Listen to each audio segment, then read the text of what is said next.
simplicity is key to innovation. It's like Mark Twain said, I didn't have time to write a short letter, so I wrote a long one. Some people view innovation as making the simple complex. Our view of innovation is making the complex simple. Innovation is definitely in our DNA. And if you think about the history of Visa, we took the traditional forms of currency, cash and check, and evolved it into what we know today as digital currency. And this is at the core of how Visa innovates. We take what's good, we work on what's good, and we make it even better. We weren't trying to be flashy. We were trying to get technology that made a good purchase experience. If you're solving a problem, and you're solving a problem in a way that nobody else is solving it, that's what intellectual property ultimately is. Patents have been a mainstay of driving innovation in the United States, since the early days. You can go back and trace it through Edison. Intellectual property comes in many different forms.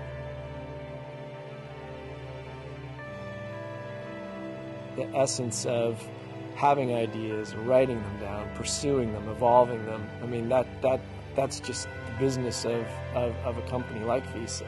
Basically, any good idea, as long as you're willing to stand behind that idea and think it through, the business unit will say go for it.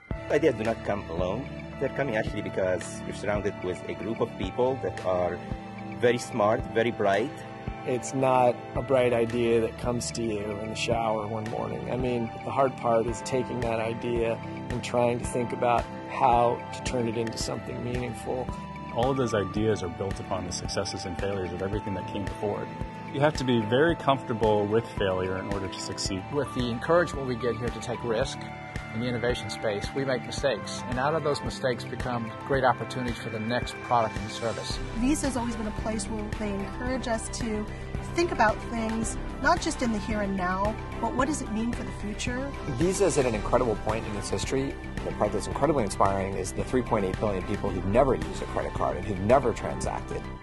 What will those transactions be like?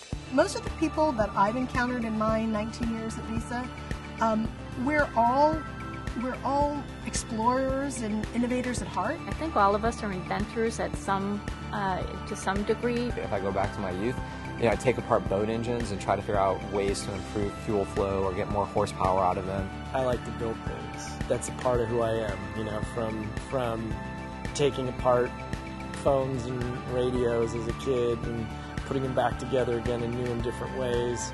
Now it's in the context of a job at Visa, and that's a great job.